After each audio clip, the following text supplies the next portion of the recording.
So, I've been reading about your exciting new hotel project. Why Panama? Well, I know Panama very well. I had the Miss Universe contest there years ago. It was a tremendous success. And Jimmy Carter gave the Panama Canal away for nothing, zero. In other words, they said, we want the canal. He said, oh, okay. Even though we spent the equivalent of many billions of dollars to build it, lost hundreds of lives with malaria, the mosquitoes, the canal is booming. So Panama is doing very well. We're building a big building. It's actually the largest building in South America.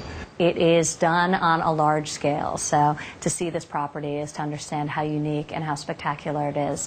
It's going to be something very, very special. TrumpOceanClub. It's going to be amazing. Great architecture. And we're having fun. All right, so let's talk presidential politics. I know that you've said you won't decide if you're getting into the race until The Apprentice wraps up in June. What's going to be your deciding factor?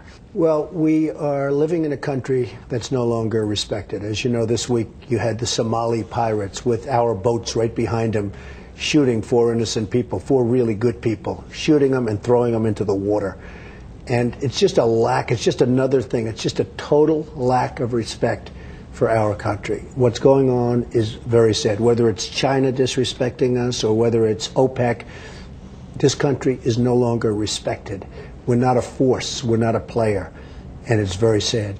So for cynics out there who would say that this is just a publicity stunt to drum up buzz about the new season of The Apprentice, you would say what? I would say that they're wrong, and they may be surprised. I mean, we'll see what happens, but they may be surprised. I love this country. I want this country to be successful. I want this country to do well.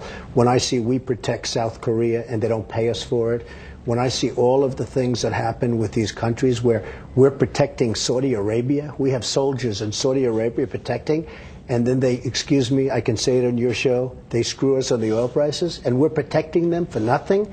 When I look at what's happening, when the president of China, who manipulates currency, and takes all our jobs and comes over and we give him a state dinner at the White House, believe me, those things wouldn't be happening if I were president. So I'm thinking about it very seriously, and I will let you know before June. Welcome to the boardroom.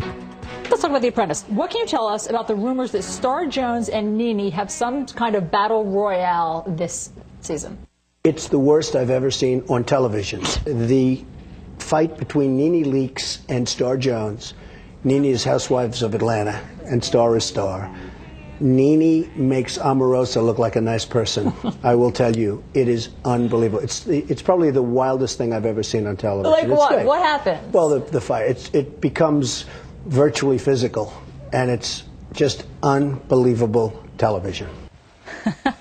Sounds good. All right, so if you stick around to the 9 o'clock hour, you'll hear what his favorite TV show is and what he's reading, what books he's reading. I hope it's Fox and Friends. I'll say that. Yes. I just threw this out on Twitter. I'm Clayton Morris on Twitter. I threw out a poll. Should Donald Trump run for president in 2012? Already your answers are coming in. Nell Street says yes. Troy says, I think so. Others say, Mrs. Vicker says, oh, God, no. Well, it's interesting. He actually does very well in a pair-up against the president. Right. But Donald really does. I think there's a new And then the later question I will do on my Twitter is, should Star or Mimi be the vice presidential candidate? Now, that would be good. It's That's right.